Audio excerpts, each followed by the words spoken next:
ప్రభువు వల్ల మనకెంతో ఆశీర్వాదకరమైన ఈ బల్ల వ్యవస్థ దేవుడు ఎందుకు పెట్టాడు అని మనం గమనిస్తే, మనందరికీ పరిచితమైన వాక్య భాగం ఒకటి మీకు జ్ఞాపకం చేస్తాను. రెఫరెన్స్ అయితే లూకాసు వార్త 24లో మనం చదవచ్చు. ఆఖరి వచనాలలో ప్రభువు సిలువైపడ్డాడు.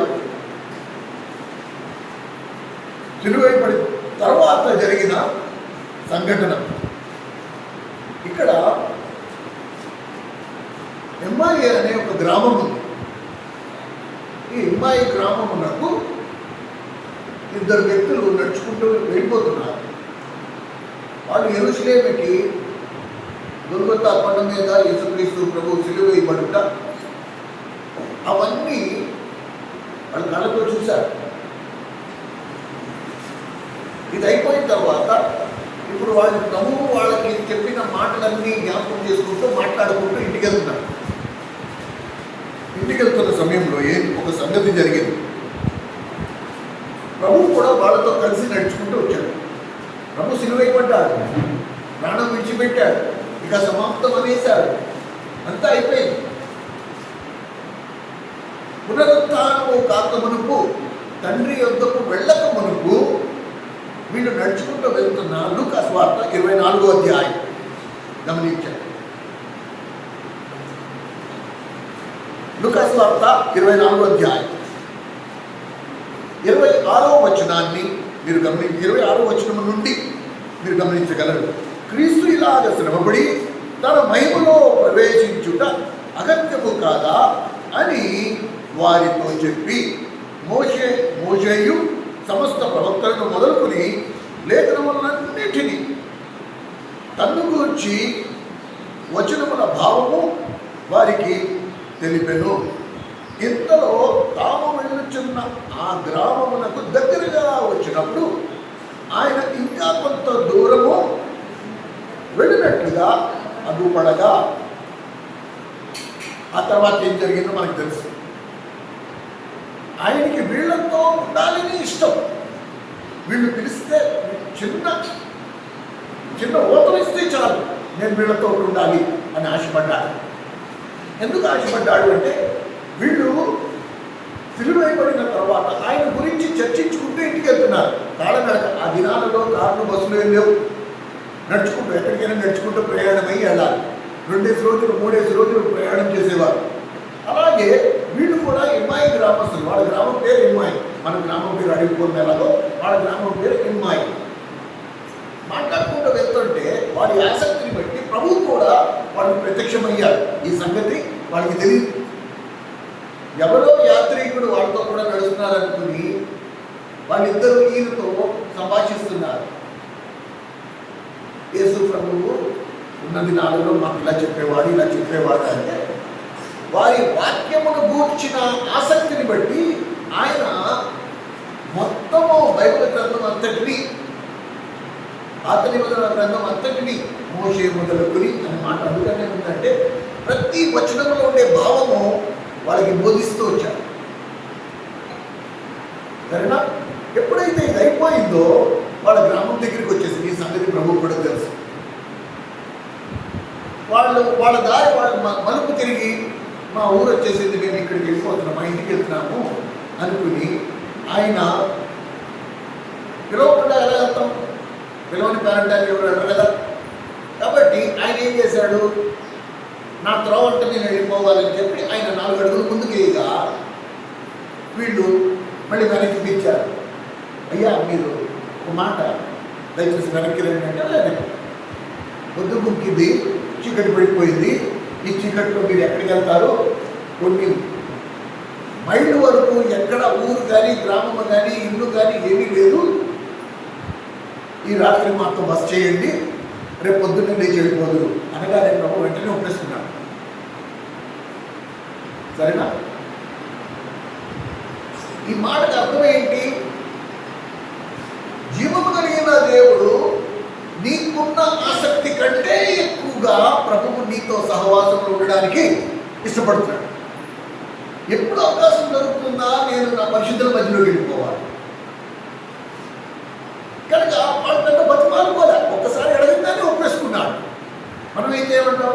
అబ్బాయి లేదండి కుదరదండి, అది మా ఇంట్లో ఎదురు చూస్తూ ఉంటారండి. అబ్బాయి పోయినమా? అసలు నేను ఈ మధ్య రాత్రికాలం భోజనం చేయడం అనిపిస్తుందే. మనకు ఆకలి వేస్తూ ఉంటుంది, 2 ముద్దలు పెడితే బాగుంది, పడుకుంటా తినగి ఎక్కడ పడుకోవచ్చు అనిపిస్తుంది. కానీ మొహమాటానికి మనం ఏమంటాం? అబ్బాయి కుదరదండి, నేను ఇంటికి వెళ్ళిపోవాలండి, ఎంత రాత్రి అయినా నేను ఇంటికి చేరుకోవాలండి. కానీ మనసులో ఏమవుతుంది? వీళ్ళు కొంచెం చోటిస్తే బాగుంటుంది, ఈ రాత్రి 2 ముద్దలు ఇక్కడ తినేసి ఇక్కడ పడుకుని 2 ముద్దలు బయలుదేరితే బాగుంటుంది. కనుక మనం ఈ విషయాన్ని గుర్తుంచుకోవాలి.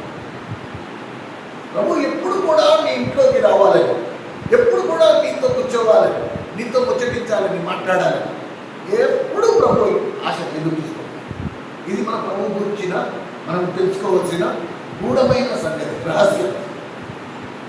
సరే, ఇలా ఎందుకు చేస్తాడంట?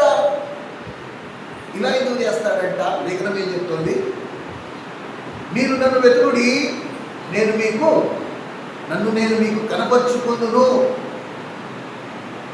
మీ మనసులో ఆశ ఉంటే నేను మీకు ప్రత్యక్షమవుతాను, నేను మీతో మాట్లాడతాను, నేను మీకు కనబడతాను, నా దర్శనము నేను మీకు ఇస్తాను, మీ సమస్యలు తీరుస్తాను, మీకు సలహా చెప్తా, మిమ్మల్ని ఓదారిస్తా, మీకున్న బాధల్లోంచి ఇబ్బందుల్లోంచి మిమ్మల్ని విడిపిస్తా, మిమ్మల్ని ఆదరిస్తా.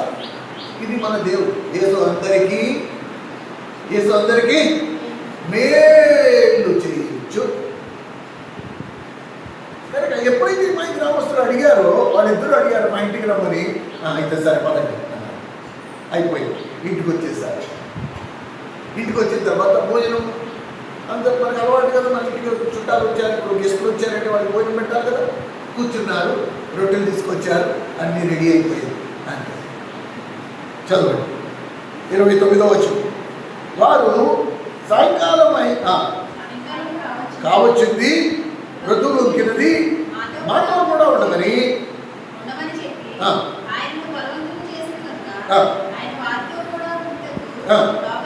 వెళ్ళను. కూర్చున్నప్పుడు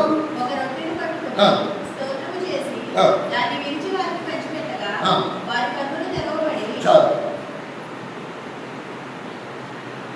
ఎందుకు ప్రభువు నీతో సహవాసంలో ఉండడానికి ఇష్టపడతాడు అంటే దానికి ఒకటే సమాధానం. ఎందుకు ఇష్టపడతాడు? ఎందుకు ప్రభువు మనతో సహవాసంలో ఉండడానికి ఇష్టపడుతున్నాడు? ఎందుకు నీ కుటుంబంలో ఒకటిగా ఉండడానికి ఇష్టపడుతున్నాడు అంటే దాని సమాధానం ఏంటి?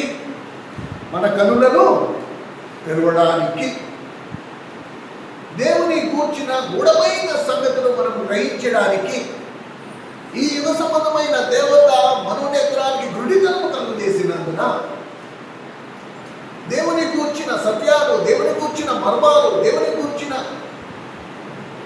గూఢమైన సంగతులు మనం చూడలేని పరిస్థితి, ఆయన అపరిమితమైన శక్తిని కొలవలేని పరిస్థితి, ఆయన మహాప్రేమ ఎట్టిదో తెలుసుకోలేని పరిస్థితి, ఇవన్నింటికి కారణం ఏంటి? కళ్ళు తెరవలే, కళ్ళు చూడలేని పరిస్థితి. కనుక వీళ్ళు యేసుక్రీస్తు ప్రభువుని బోధ ఎన్ని సంవత్సరాలు వింటిరే, ఆయనతో కలిసి నడుచుకుంటూ వస్తుంటే, ఇక ఆయన చనిపోయి సమాధి చేయబడ్డం ఎక్కువ రోజులు కూడా అవ్వలే. అప్పుడే వాళ్ళకి గుడితనం వచ్చేసింది, అప్పుడే ప్రభువుని పోల్చడం మర్చిపోయారు. 1 మైళ్ళ 8 మైళ్ళు నడిచారు వారితో కలిసి. 8 మైళ్ళలో నువ్వు అనే మాట వాళ్ళ నోటకు రాలేదండి. కారణం వాళ్ళ కళ్ళు ఏమయ్యాయి? మూసుకుపోయి ఉన్నాయి. కనుక ప్రభు ఈ చక్కటి వ్యవస్థ, ఈ రొట్టె, ఈ ద్రాక్షారసము అనే వ్యవస్థ మన మధ్యలో ఎదురు పెట్టాడు. తన పిల్లలందరినీ ఎందుకు ప్రభు వాళ్ళ దగ్గరికి ఆహ్వానిస్తున్నాడు అంటే దేని కొరకు? మన కన్నులు తెరవబడ్డానికి. ఈ యుగ సంపన్నమైన దేవత ఏం చేసింది? ఈ లోకంలో మన కంటికి కనిపించేది మాత్రమే నమ్మినట్టు చేసి, మన కంటికి కనిపించనిది మనం నమ్మలేని పరిస్థితిలోకి తీసుకొచ్చేసింది. ఎప్పుడైతే ప్రభు బల దగ్గరికి వస్తున్నామో ఆ రొట్టెలో మనము బలలో పాల్పంపులు పొందుతున్నామో, ప్రభు ఏం చేస్తున్నాడు? మన కన్నులను తెలుస్తున్నాడు.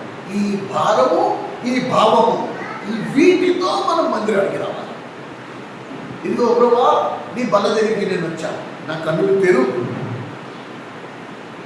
నా మనోనేత్రాలతో నిన్ను కళ్ళారా చూసి నీ వాక్యంలో ఉండే లోకంతో, వెడల్పెంతో, పొడవెంతో ఇది నేను గ్రహించినట్టు నా మనోనేత్రాలు వెలిగింపచ్చేది. ఎందుకంటే మనుషుల మాటల వలన నేను నిన్ను తెలుసుకోలేదు. నీ అంతటా నీవు నా ముందు ప్రత్యక్షం అవుతేనే కానీ, లేక నా మనోనేత్రాలు వెలిగింపచేసి నేను నిన్ను చూస్తేనే కానీ నేను నమ్మలేని పరిస్థితిలో ఉన్నాను.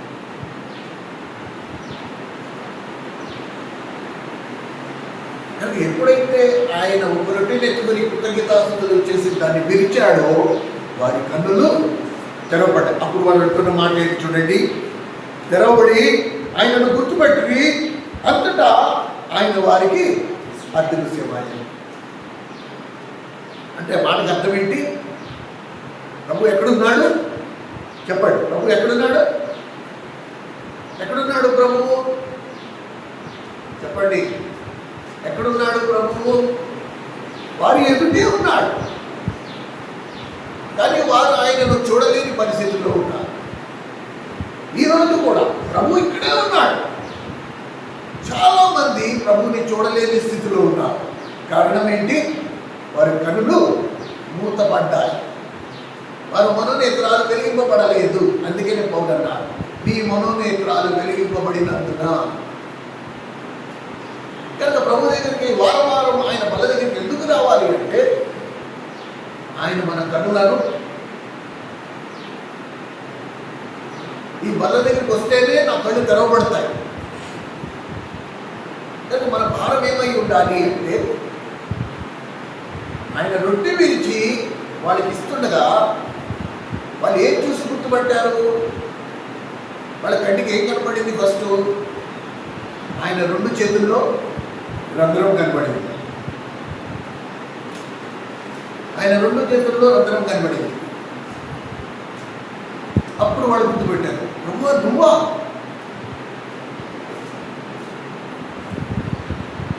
ఇది ప్రభువు మరణించి సమాధిలోంచి తిరిగి లేచిన తర్వాత ఇచ్చిన దర్శనం. రేపటి దినం పరలోక రాజ్యంలో ప్రభువుని మనం గుర్తుపట్టాలంటే ఈ చేతి రంధ్రాలు.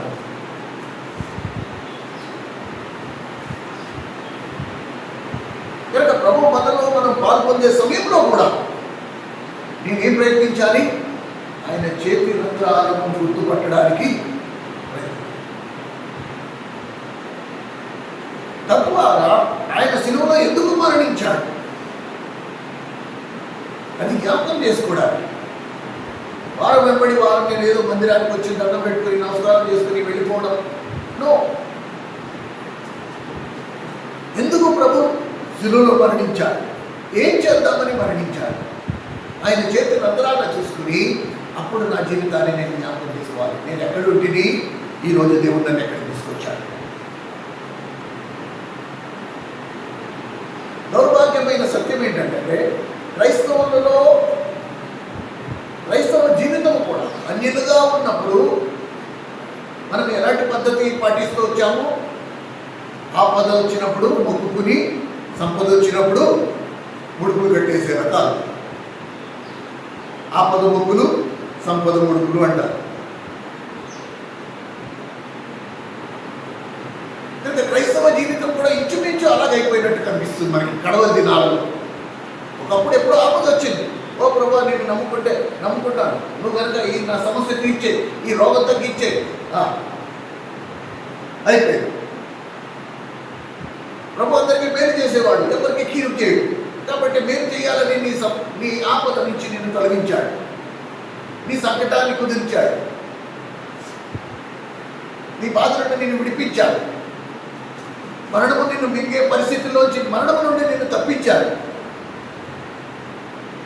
కనుక కొన్ని దినాల వరకు యేసుప్రభు దివారాత్రులు యేసుప్రభుయే అన్నాం, 24 గంటలు ప్రార్థనే అన్నాం, మందిరమే అన్నాం, ప్రతి మీటింగ్కి నమ్మకంగా వచ్చాం. తర్వాత రాను ఏమైపోయింది? ఇప్పుడు వద్దాక మీటింగ్ లేనా అని స్టార్ట్ వచ్చేసి, అవునా కదా? అవునా కదా?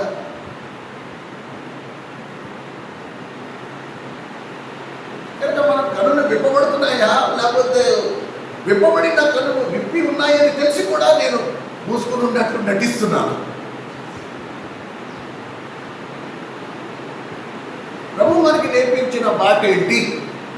గడిచిన వారము మనము ధ్యానించిన వాటిలో శ్రమల ద్వారా సంఘమును కట్టగలం. సంఘములో ఉండే ప్రతి విశ్వాసి శ్రమల మార్గాన్ని ఎంచుకోవాలి. శ్రమ అంటే ఏంటి? నా బాధలు, నా వ్యాధులు, నా కష్టాలు, నా ఇబ్బందులు, నా అనారోగాలు, ఇవి శ్రమలు కావు. శ్రమ అనే మాటకు అర్థం ఏంటి? నా ఇష్టం అని ఏదైతే నేను అంటున్నానో దాన్ని ప్రభు పాదాల దగ్గర పెట్టడం.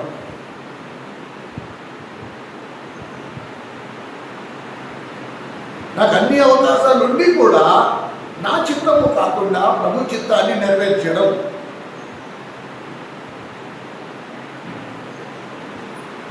అర్థమవుతుందా? నేను చెప్పే మాట అర్థమవుతుందా? కనుక ప్రభువు కూడా అనేకులను తండ్రి మహిమలో చేర్చబడుటకు శ్రమల ద్వారా సంపూర్ణునిగా చేయబడినట్టు గడిచిన వారము హెబ్రీయులకు రాసిన పత్రిక 2వ అధ్యాయము 10వ వచనాన్ని మనం ధ్యానిస్తూ వచ్చాం.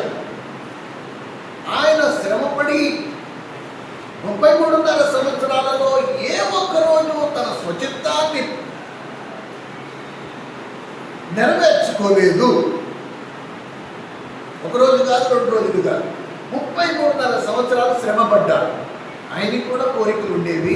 నీలాగా నాలాగా శరీరం అందే ఉన్నాడు. ఆయనకు కూడా స్నేహితులు ఉన్నారు. ఆయన కూడా స్నేహితులతో పార్టీ చేసుకుందాం అనుకున్నాడు, కానీ చేసుకోలే. ఎందుకు? నా తండ్రి పంపించిన కార్యాన్ని నేను పనిని పూర్తి చేయాలి. అందుకనే అందరితో ఏమన్నాడు? మీరు ఎల్లప్పుడూ మీ సొంత కార్యములనే చూచుకుందురు. మీరు ఎప్పుడు మీ పనులే చూసుకుంటారు. మరి దేవుని పని ఇది నేర్పించడానికి వచ్చాడు. ఇప్పుడు నన్ను వెంబడించు అన్న యేసుక్రీస్తు ప్రభువు తాను శ్రమపడి సంపూర్ణునిగా చేసినందున మనమందరము సంపూర్ణులుగా మార్చబడి ప్రభు మహిమలోకి చేర్చబడ్డానికి అన్ని పనులు పూర్తయిపోయాయి. ఇప్పుడు మనందరికీ ఒక నిరీక్షణ ఉంది. తండ్రి మహిమలోకి చేర్చుకునే బాధ్యత తండ్రిది. ఇది తండ్రి నిర్ణయం. తండ్రి కోరుకున్నాడు, నువ్వు ఎవరైనా కానీ నువ్వు రేపు నా నిత్యమైన మహిమలో నువ్వు ఉండాలి. దేవుని నిత్యమైన మహిమ అంటే ఏంటి? ఎక్కడ దేవుడు ఉన్నాడో అక్కడ దేవుని మహిమ ఉంది. ఆ మహిమలో నువ్వు ఉండాలంటే దేవుని సన్నిధిలో నీవు సదాకాలం ఉండాలి. ఇది దేవుని నిర్ణయం. కానీ దానికి ఒక పద్ధతి. భూమి మీద పాపి అయిన మానవుడు పరిశుద్ధమైన దేవుని సన్నిధిలో సదాకాలము ఉండాలి అంటే వాని పాపము కొరకు క్రయము చెల్లించేవాడు ఒకడు ఉండాలి. ఆ ఒకడు కూడా ఎవడై ఉండాలి? ఏ పాపము లేని వాడై ఉండాలి. కన్యక గర్భమున పుట్టినవాడై ఉండాలి. అట్టివాడు సిలువలో బలియాగమును బట్టి మనము నీతిమంతులుగా తీర్చబడ్డమే కాకుండా పరిశుద్ధులుగా తీర్చబడతాము అని ధర్మశాస్త్రం చెప్తుంది. ఇప్పుడు తండ్రి నిర్ణయం ఏంటి? నువ్వు నేను ఆయన నిత్య మహిమలో ఉండాలి. ఇది తండ్రి చిత్తం.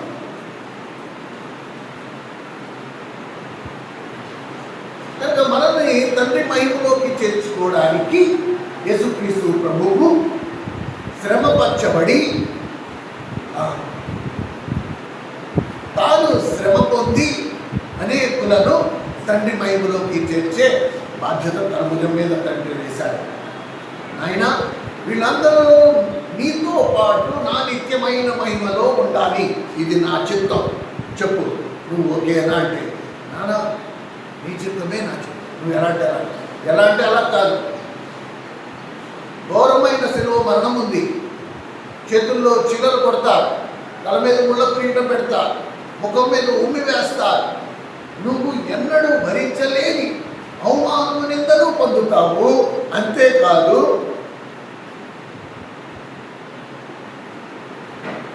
నీకు నాకు మధ్యనున్న సంబంధం తెగిపోతుంది.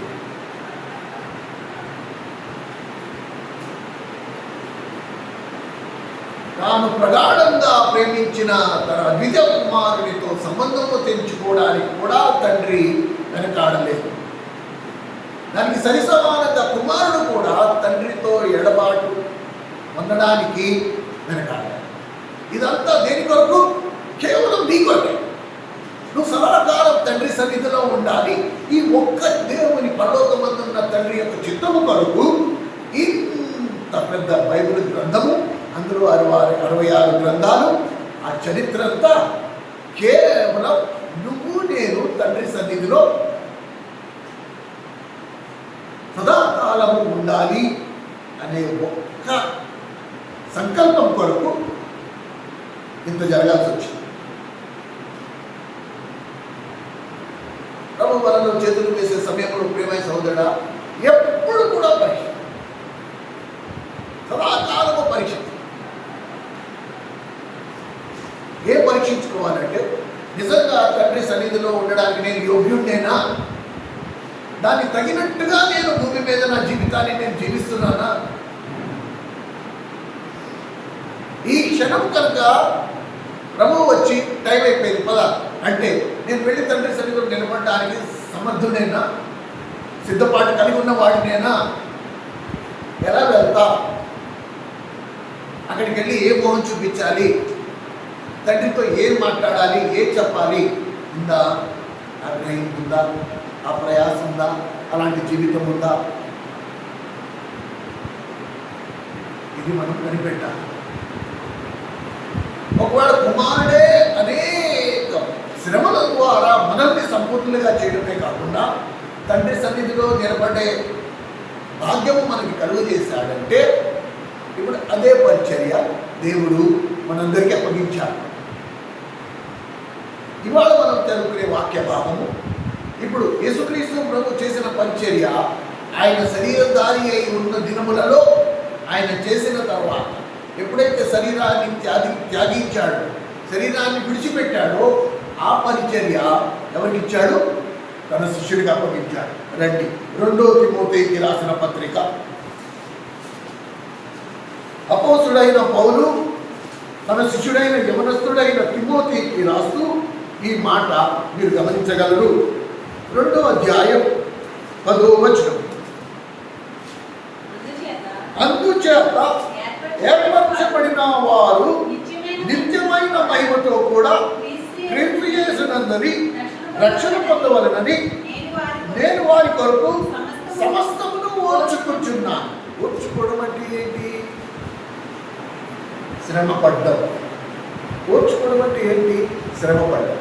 నేను ఎందుకు శ్రమపడాలి? నా కొరకు శ్రమ పడతానని రాస్తుందా? మళ్ళీ చదువుతామా? అందుచేత ఏర్పరచబడిన వారు నిత్యమైన మహిమతో కూడా క్రీస్తు యేసునందు రక్షణ పొందవలెనని నేను వారి కొరకు. ఎవరి కొరకు? శిష్యుల కొరకు, సంఘంలో ఉండే విశ్వాసుల కొరకు ఏం చేస్తున్నా? నేను వారి కొరకు సమస్తమును ఓర్చుకుంటున్నాను. ఏం ఓర్చుకుంటున్నాడు? అది నిందైనా, శ్రమైన, బాధైనా, వ్యాధైనా, కూడా దెబ్బలైనా, ఏమైనా సరే నేను వారి కొరకు ఓర్చుకుంటా. ఓర్చుకునే పని అయితే నాకు లేదు. నా మటుకు నేను కరెక్ట్గానే ఉన్నా. నేను ఓర్చుకోవాల్సిన అవసరం లేదు. కానీ ఎవరి కోసం ఓర్చుకుంటా? వారి కొరకు. ఎవరి కొరకు? శిష్యుల కొరకు. కనుక ప్రియమైన సహోదరుడా, సహోదరి, ఏ పని ప్రభు చేశాడో ఆ పని అపోస్తుడైన పౌలు కొనసాగించాడు. ఇప్పుడు ఏ పని అపోస్తుడైన పౌలు కొనసాగించాడో ఆ పనే నువ్వు నేను ప్రభు రాకడ పర్యంతం కొనసాగిస్తూ ఉండాలి. ఏం చేయాలంట? మనము కూడా ఓర్చు, సమస్తమును ఓర్చు. ఎలా ఎందుకు ఈ మాట చెప్పాడు అని మనం గమనిస్తే, మానవ నైజం, మనం ఎలాంటి పుట్టుకలో పుట్టామో, మన స్వభావం ఎలాంటి స్వభావం మనకుందో ఒకసారి మనం జ్ఞాపకం చేసుకుంటే, ఎప్పుడు కూడా తోటి మానవుడిలో మనం ఏదో ఒక పెట్టే వారిగా ఉన్నాం. అందుకే రేపు ఇలా వారలా ఆ కిలా ఈ అన్నాలా మా వాడకట్లో ఇలా వాళ్ళలా వీళ్ళు ఇలా ఎప్పుడు కూడా మన చూపులో ఏం కనబడుతుంది? ఒకటి లోపమే కనబడుతుంది. కానీ ఎప్పుడు కూడా మనము వారిలో యేసుక్రీస్తు స్వరూపాన్ని చూడడానికి ప్రయత్నించిన. అందుకే రొట్టె విరిచినప్పుడు వారి కళ్ళు తెరవబడ్డాయి. యేసుక్రీస్తు ప్రభు వారితో కూర్చుని ఉన్నా సరే, వాళ్ళ ఇంట్లో కూర్చుని ఉన్నా సరే, వాళ్ళు అసలు ప్రభు మన ఇంట్లో ఉన్నాడనే సంగతే వాళ్ళకి తెలియలే. ఓ ప్రియమైన సోదరా సోదరి, బహుశా ఈ రోజు యేసుక్రీస్తు ప్రభు మీ ఇంట్లోనే ఉన్నాడేమో, మీకు తెలియకుండా ఉంది. ఒకసారి మేలుకో, లేచి చూడు. ఎందుకు కనపడట్లేదంటే నేను బల దగ్గరికి వచ్చే రీతిలో నేను రావట్లే. ఒకవేళ నేను వచ్చినా ఆయన చేతికి ఉన్న రంధ్రాలు చూసే అనుభవంలో నేను లేదు. నా కొరకు సిలువలో ఎందుకు మరణించాడో దాన్ని నేను జ్ఞాపకం చేసుకునే స్థితిలో లేదు. అలవాటుగా ఆచారంగా చిన్న ముక్క తీసుకుంటున్నా, నోట్లో వేసుకుంటున్నా, అయిపోయాయి బల కార్యక్రమం మారుతుంది. ఎందుకంటే తరచుగా మనం చేస్తూ వచ్చాం కాబట్టి. ఏదైతే మనం తరచుగా చేస్తామో అలాంటి పనిలో ఒక విధమైన నిర్లక్ష్యత వచ్చేస్తుంది. ఆ రోజు చేసేదే కదా, ప్రతి ఆదివారం చేసేదే కదా, ఇందులో కొత్తగా ఉంది. రోజు తినేదే కదా, ప్రతిరోజు వండడం ఎందుకు? ఒకే రోజు ఒక 5 కేజీలు బియ్యం వండేసుకుని అదే మూతెట్టుకుని రోజు తినచ్చు కదా. కడుపుకి మాత్రం పొద్దున్న నేను రాత్రి తిన్నాను, రాత్రిది మళ్ళీ పొద్దున్న తిన్నాను. ఏ పూట ఆ పూట నాకేముండాలి? ఫ్రెష్గా ఉండాలి. దాని ప్రభు దగ్గరికి వచ్చేటప్పటికి ఏముంది ఇందులో గుడ్డు, నా పాప కొడుకు సిలువలో చనిపోయాడు, అంతే కదా. బాప్తిసంలో నేను రక్షింపబడ్డా, అయిపోయింది. ఇంకేంటి? మందిరానికి వస్తున్నా, వాక్యం పెట్టున్నా, ప్రార్థన చేసుకుంటున్నా, అయిపోయా. కనుక ఎలా సాధ్యం ఇది? ఎలా సాధ్యము? వాళ్ళ నేను శ్రమ పడితే మిగతా వాళ్ళు రక్షింపబడ్డం ఏంటి? చాలా విచిత్రంగా ఉంటుంది. ఇక్కడ ఒక మాట మనము ఖచ్చితంగా గమనించాలి. ఈ 2 తిమోతికి రాసిన పత్రిక 2వ అధ్యాయం 10వ వచనంలో చూస్తే అందుచేత ఏర్పరచబడిన వారు అనే మాట రాసింది. ఏర్పరచబడిన వారు నిత్యమైన మహిమతో కూడా క్రీస్తు యేసునందు రక్షింపబడవలనని ఏర్పరచబడిన వారు. ప్రియమైన సోదరా సోదరి, నీ భర్త ఏర్పరచబడిన వారిలో ఒకడనే సంగతి నీకు తెలుసా?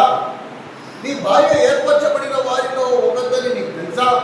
నీ పిల్లలు ఏర్పరచబడిన వారి జాబితాలో ఉన్నారనే సంగతి గ్రహిస్తున్నావా? ఈ విషయాన్ని మర్చిపోవద్దు. ప్రియమైన సోదరా సోదరి, దేవుడు ఏర్పరచబడిన వారి గురించి మాట్లాడుతున్నాడు. కానీ నీ కుటుంబంలో ఉన్న వారందరినీ దేవుడు ఏర్పరచుకున్నాడు. ఆ ఏర్పరచుకున్నందున ఇప్పుడు వారి కొరకు ఏం చేయమంటున్నాడు? నిన్ను ఓర్చుకో. వాళ్ళ ప్రస్తుత ప్రవర్తనను చూసి, వాళ్ళ ప్రస్తుత విర్రవీగిన స్వభావమును చూసి నువ్వు విసుక్కోకు. ఈ రోజు నువ్వు ఓర్చుకుంటే రేపటి రోజు వాళ్ళు ఏమవుతుంది? ఏం రాస్తుంది ఇక్కడ? నిత్యమైన మహిమతో కూడా క్రీస్తు యేసునందరి రక్షణ పొందవలనని నేను ఓర్చుకుంటున్నా.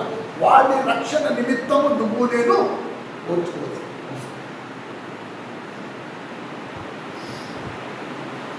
ప్రభు ఏర్పాటు ఉంటే నువ్వు బతుకున్న రోజుల్లోనే వాళ్ళలో మార్పు కనబడుతుంది. లేదా నువ్వు దేవుడి మహిమలోకి వెళ్ళిన తర్వాత అయినా సరే వాళ్ళ మార్పు కనబడుతుంది. కానీ నువ్వు ఓర్చుకునే ఓర్పును, నువ్వు పడిన శ్రమ మాత్రం వృధాగా మాత్రం పోదు.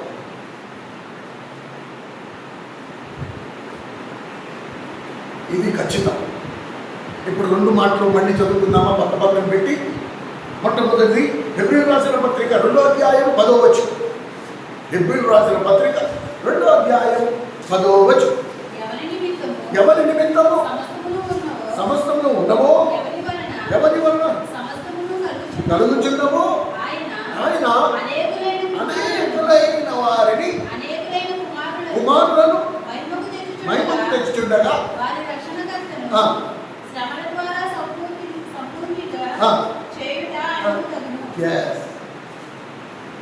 అనేక కుమారులను రక్షణకు తీసుకురావడానికి ఆ రక్షణకర్త ఎవరి కారణం, ఎవరి మూలముగా నువ్వు నేను రక్షింపబడుతున్నామో ఆ రక్షణకర్తను అనేక శ్రమల ద్వారా సంపూర్ణంగా చేశారు.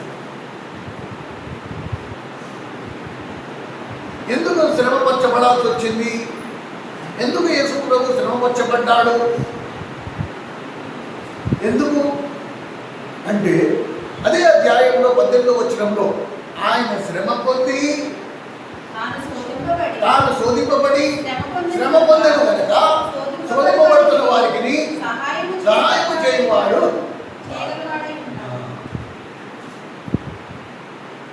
నాకు ఈత రాకపోతే నేను నీకు ఈతను నేర్పించలేను, నాకు ఈత రాకుండా నేను నీకు ఓ ఈత నేర్పించలేను. అలాగే శ్రమ పడని వాడు, శోధనను ఎదుర్కొనని వాడు శోధింపబడుతున్న వారికి సహాయము చేయలేడు.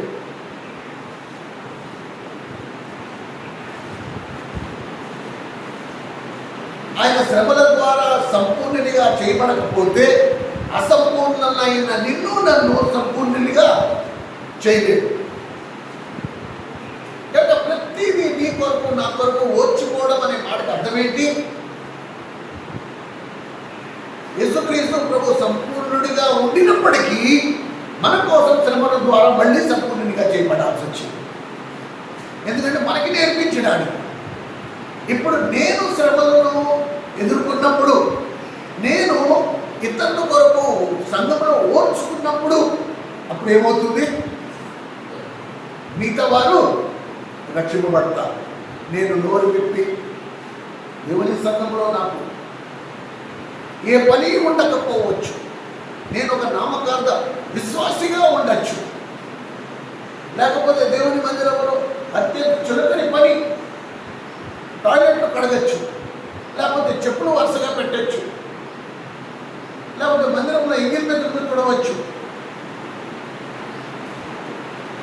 భోజనాలు వడ్డించవచ్చు.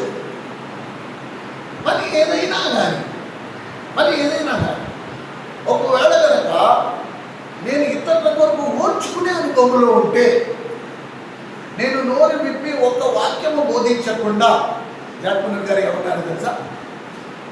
క్రీస్తు జీవము కనుక నీలో ఉంటే ఇప్పుడు నీ ఆత్మ ఆ జీవాన్ని ఏం చేస్తుంది? నీ సంఘంలో ఉండే మిగతా వారికి అందిస్తుంది.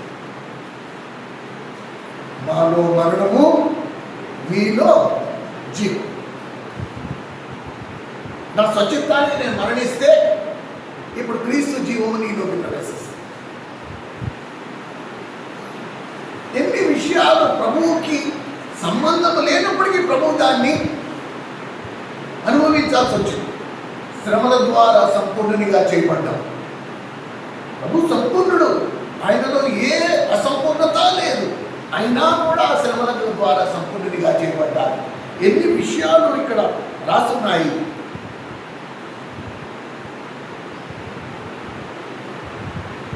ముందు కూడా ప్రభు బాటలో, అపోస్తుడైన పౌలు బాటలో నడిచిన ఎడల, ఇంట్లో అయితే ఇంట్లో, కుటుంబంలో అయితే కుటుంబంలో, సంఘంలో అయితే సంఘంలో, ఒకవేళ మనం ఓర్చుకుంటే, అది శ్రమ అనుభవిస్తే, సంఘంలో మిగతా వారందరూ రక్షింపబడతారు. ఎవరి మూలంగా? మీ మూలంగా. ప్రభు శరీరధారిగా ఉండే దినాలలో ప్రభు చేశాడు, పౌలు శరీరధారిగా ఉన్న దినాలలో పౌలు చేశాడు. ఇప్పుడు నువ్వు నేను శరీరధారి దినాలలో ఉన్నాం. ఎంతవరకు మనం ఓర్చుకుంటున్నామో దాని మీద ఆధారపడి ఉంటుంది సంఘం యొక్క ఆరోగ్యం. దాని మీద ఆధారపడి ఉంటుంది నీలో జీవనదులు ప్రవహించడం. దాని మీద ఆధారపడి ఉంటుంది నీలో మరణము మిగతా వారికి జీవం ఇస్తుందా లేదా ఆధారపడి. అంటే ప్రియమైన సహోదరుడా సహోదరి, అనేక కుమారులని తన నిత్య మహిమలోకి తీసుకురావడానికి యేసుక్రీస్తు ప్రభుని శ్రమల ద్వారా సంపూర్ణునిగా చేశాడు. ఇది వివరించి ఒకరికి బోధించడం చాలా కష్టం అండి. ఇది అనుభవంతో మాత్రమే వస్తుంది. నోటితో చెప్తే ఇది అర్థం కాదు. నేను శ్రమ పొందితే మీతో రక్షింపబడ్డం ఏంటి, అక్కడే ఆగిపోతాము ఆ ప్రశ్న దగ్గర. కానీ ఈ మాట నేను చెప్పట్లేదు, ఈ మాట బైబిల్లో రాస్తాను. ఈ మాట దేవుడు చెప్తున్నాడు, బైబిల్లో రాస్తాను. నేను శ్రమ అనుభవించడం వలన నా కుటుంబంలో నా భర్తకి రక్షణ, నేను శ్రమ అనుభవించడం వలన నా పిల్లలకు రక్షణ, సంఘంలో నేను శ్రమ అనుభవించడం వలన నా తోటి శిష్యులకు రక్షణ.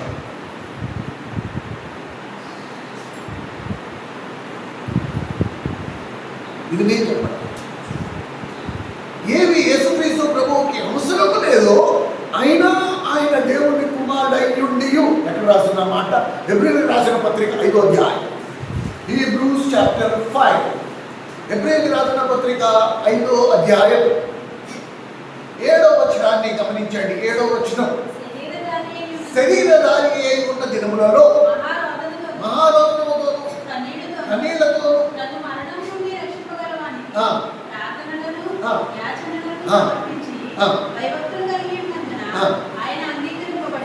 ఇప్పుడు ఆయన కుమారుడయ్యుండి ఆయన పొందిన శ్రమల వలన, అంటే యేసుక్రీస్తు ప్రభు అవిధేయుడా? ఒకవేళ నేను భౌతికంగా నాకున్న పరిజ్ఞానంతో నేను ఆలోచిస్తే ఆ వచనం చదవగానే మనకు వచ్చే మొట్టమొదటి ప్రశ్న అయితే ఏంటి, విధేయత నేర్చుకున్నాడంటే ఆయన విధేయుడు అన్నమాట. యేసుప్రభు అవిధేయుడు మాత్రం కాదు. యేసుప్రభు అవిధేయుడు అయితే అసలు సిలువలో మరణించాల్సిన అవసరమే ఉండేది కాదు. కానీ మనకి నేర్పించడానికి, మనకి విధేయత నేర్పించడానికి తాను శ్రమల ద్వారా విధేయత నేర్చుకున్నాడు. తాను శ్రమ పడి విధేయత నేర్చుకున్నాడు. మనం శ్రమ తప్పించుకుని అవిధేయులుగా ఉన్నాం. మన అహం, ప్రతిదానికి మన అహం అడ్డొస్తూ ఉంటుంది. నేను, నా పొరుగు, నా ప్రతిష్ట, నా ఇష్టం, నేను తగ్గేదేలా, దానికి గుండు తెడ్డు ఎన్ని.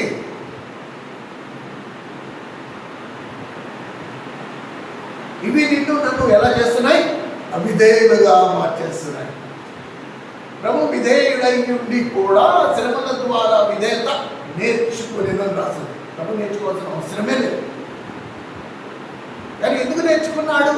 అవిధేయులైన వారికి విధేయత, చెప్పండి, అవిధేయులైన వారికి విధేయత నేర్పించడానికి విధేయత నేర్చుకోవాలి.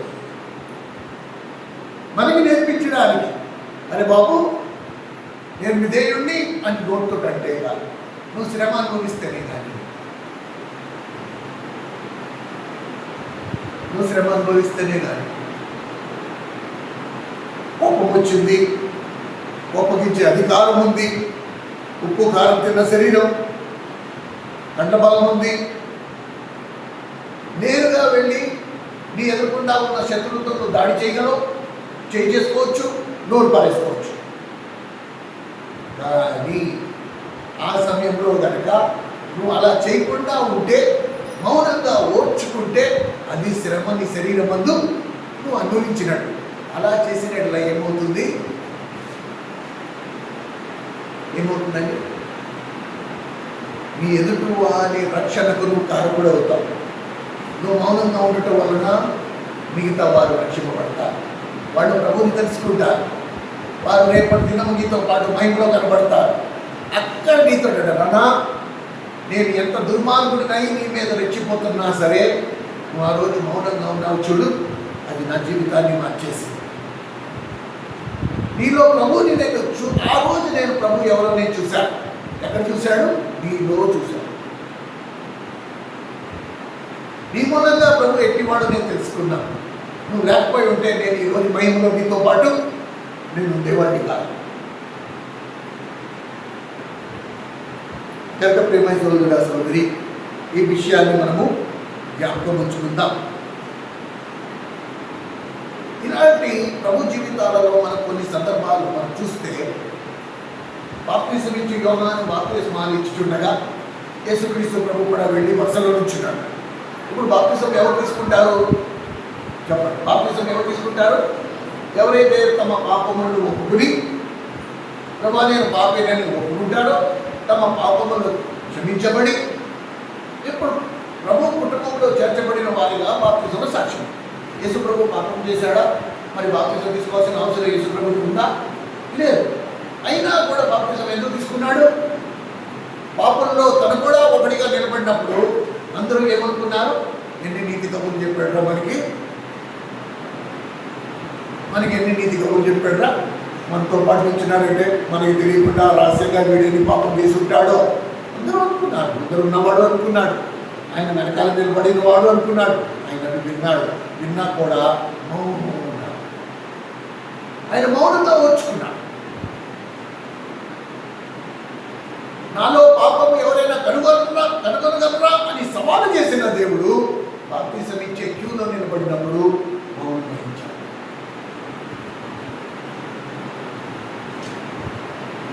అంత విచిత్రం. మరి ఆయన దగ్గర నువ్వు నేర్చుకున్నది ఏంటి? నేను నేర్చుకుంది ఏంటి? యేసు ప్రభు నిన్న నేడు నిరంతరం ఒకటే రీతిగా ఉన్నాడు. ఇంట్లో కూడా ఎలా ఉన్నాడు, వీధిలో అలాగే ఉన్నాడు, దేవుని మందిరంలో అలాగే ఉన్నాడు. ఇప్పుడు మన దగ్గరికి వచ్చినప్పటికీ మనం ఇంట్లో ఎలా ఉంటున్నాం? వీధిలో అలాగే ఉంటున్నామా? దేవుని మందిరంలో అలాగే ఉన్నామా? చెప్పు, అంతేనా? స్నేహితుల దగ్గర ఎలా ఉన్నామో మందిరంలో అలాగే ఉంటున్నామా? మందిరంలో ఎలా ఉంటున్నామో ఇంట్లో కూడా అలాగే ఉంటున్నామా? కానీ ఎలాంటి దేవుణ్ణి ఆరాధించడానికి వచ్చాం? ఏ మార్పు లేని వాడు.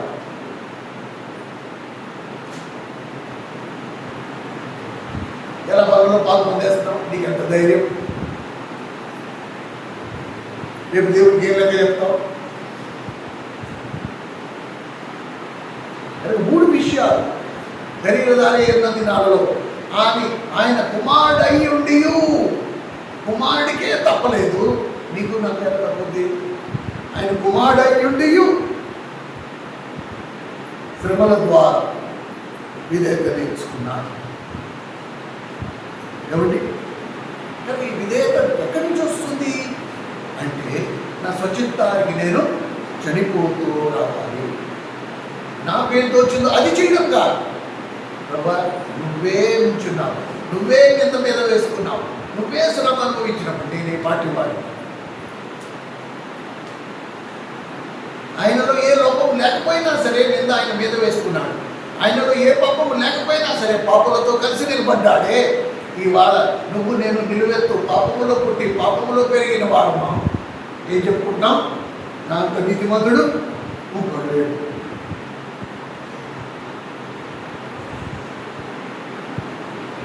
ఎక్కడికి తీసుకెళ్తున్నాం మనం? ఇక్కడ కనుక ప్రేమ సహోదర సహోదరి, శోధింపబడుతున్న సమయంలో కనుక నువ్వు నిజంగా నమ్మకంగా ఉంటే, శోధనకు పడిపోకుండా శ్రమలో వచ్చుకున్నట్టు వలన శోధనను జయించగలిగినట్లయితే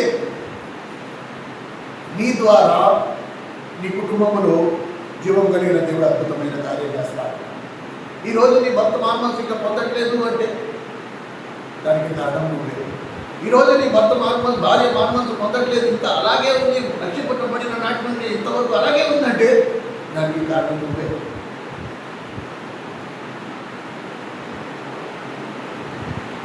ప్రభు అడుగుజాడలలో నడవాలని నిశ్చయించుకున్నవారు ఆయన శ్రమ అనుభవించడం వలన నేర్చుకున్నారు.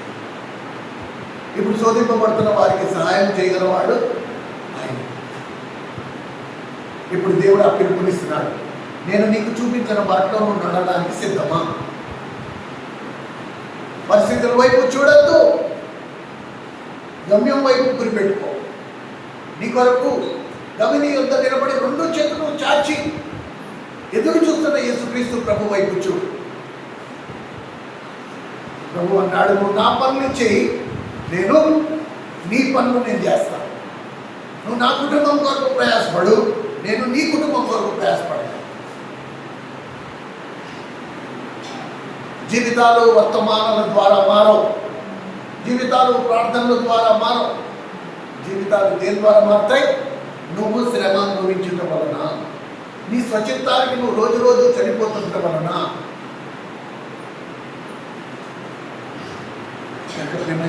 సోదరి ఇంతేనా అంటే పరిశుద్ధుడైన దేవుడు తను తాను పరిశుద్ధపరచుకునేననే మాట ఎక్కడికి విన్నామా? ఆయన నిలువెత్తు పరిశుద్ధుడు, అయినా సరే నేను మీ కొరకు నన్ను నేను పరిశుద్ధపరచుకుంటుని అనే మాట విన్నారా? యోహాను సువార్త 17వ అధ్యాయం. విధేయత అవసరము లేని వాడు విధేయత నేర్చుకున్నాడు, పరిశుద్ధత అవసరం లేని వాడు తను తాను పరిశుద్ధపరచుకున్నాడు. ఈ సంగతులు చూడండి. 17వ అధ్యాయం 19వ వచనం.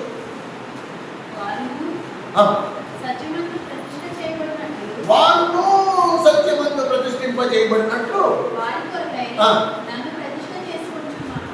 ఇది ఇంగ్లీష్లో ఎలా ఉంది తెలుసా?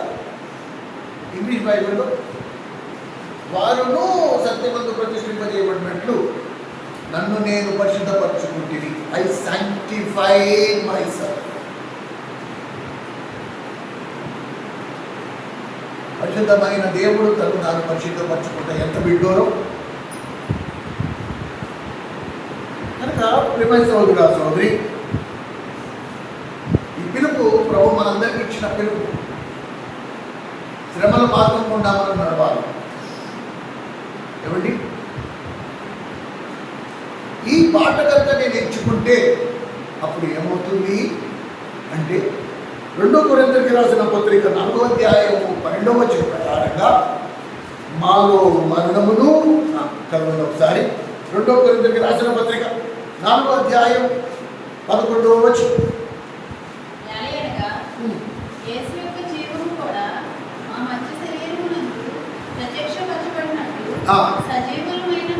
సజీవులమైన మేము ఎల్లప్పుడూ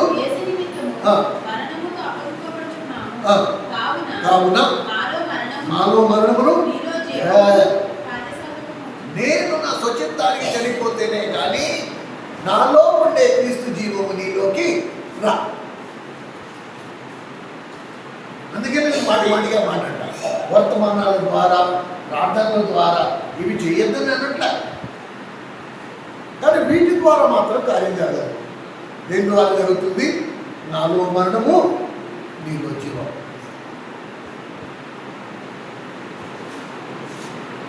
నన్ను నేను మరుగుపరుచుకుంటేనే క్రీస్తు నా యందు ప్రత్యక్షమవుతాడు. జాక్మన్ గారు ఏమన్నారు తెలుసా? అనేక పర్యాయములు క్రైస్తవుల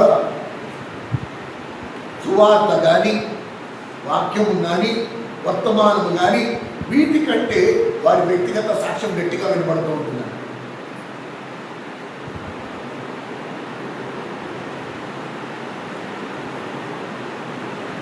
కానీ ఎంతవరకు నా వ్యక్తిగత సాక్ష్యం గట్టిగా వినపడుతుందో అంతవరకు నా వాక్యము కానీ నా సువార్త కానీ నా వర్తమానం కానీ ఏ ప్రభావము చూపించదు. ఇప్పుడు నా సాక్ష్యం మెరుగుపడుతుందా అంటే ఎన్నటికీ మెరుగుపడదు. నో, వీడు పరలోకానికి దిగి వచ్చాడు అనే మాట ఎవ్వరూ అన్నారు. నా సాక్ష్యము అసలు బయటికి వినపడకుండా ఉండాలంటే ఇప్పుడు ఏమవ్వాలి? నేను మరణానికి అప్పగించుకోవాలి. ఎప్పుడైతే నేను మరణానికి అప్పగించుకుంటానో అప్పుడు క్రీస్తు జీవము బయటకు వస్తుంది. ఇప్పుడు ఎవరి సాక్ష్యం వినపడుతుంది? క్రీస్తు సాక్ష్యం వినపడుతుంది, కానీ నా సాక్ష్యం వినపడదు. అప్పుడు నా మాటలో ప్రభావం, నేను చెప్పే మాటలో శక్తి, అది ఎదుటి వారికి కూర్చుని వినే వారిలో కార్యం చేస్తుంది. మనకి దేవుని దర్శనం కలుగుతుంది, వారి కన్నులు విప్పబడతాయి, అది దేవుని కళ్ళారా చూసినట్టు అనే అనుభూతి కలుగుతుంది. This is very important. ప్రియమైన సోదరా సోదరి, ఇది సార్వత్రికమైన పిలుపు. ఎవరికైనా సరే ఇదే వాక్యం, ఇదే వర్తిస్తుంది. మనం శ్రమ అనుభవించాలి. ఇతరుల కోసం మనం ఓర్చుకుంటూ వెళ్ళాలి. మౌనం. గొర్రె పిల్లను వధించడానికి కషాయ వాడు తీసుకెళ్తుండగా అది ఎలాగైతే మౌనంగా వాడి వెంట వెళ్తుందో మనము అదే పద్ధతి, మౌనం. ప్రతి నిందకి మౌనం, ప్రతి శ్రమకి మౌనం, ప్రతి బాధకి, నేరానికి, దేనికైనా సరే మౌనం. అపోస్తుడైన పౌలు అదే వహించాడు. అనేకుల రక్షణ కొరకాయ నేను ఓర్చుకుంటుంది. ఇప్పుడు మనం కూడా ఓర్చుకుంటాం. అదొకటే పద్ధతి. ఎదుటి వ్యక్తిలో మార్పు తీసుకురావాలంటే ఇక్కడ ప్రతిరోజు నువ్వు సిలువనెత్తుకోవాలి. అందుకని ప్రభు అంటాడు, అందుకని నన్ను వెంబడించుకోరు వారు అనుదినము తన సిలువనెత్తుకుని నన్ను వెంబడించండి అంటే ఆ మాటకు అర్థం ఏంటి? ప్రతిరోజు నేను నా స్వచ్ఛతానికి చెందిపోతున్నాను. అలా చేస్తేనే మిగతా నా కుటుంబంలో ఉండే మిగతా వారికి రక్షణ. నేను వాళ్ళని బతిమాలుకోగలను.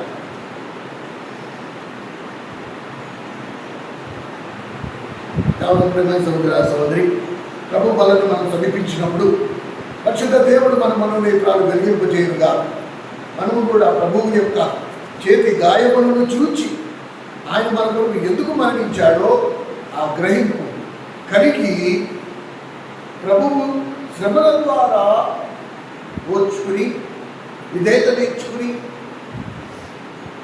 మనందరి రక్షణకి కారకుడయ్యాడో అలాగే మనము కూడా అపోస్తుడైన పౌలులాగా ఓర్చుకుని శ్రమల మార్గము గుండా అనేకుల రక్షణ, మరి ముఖ్యంగా మన వ్యక్తిగత కుటుంబంలో ఉండే సభ్యుల రక్షణ కొరకు ఆ ఓర్చుకునడం వల్ల వారందరిలో జీవము ప్రవేశించినట్టు ఈరోజు ప్రభు వాళ్ళలో పాల్గొంటుండగా మనం తీర్మానించుకుందాం. దయచేసి ముప్పరించండి, ప్రార్థన చేస్తాం.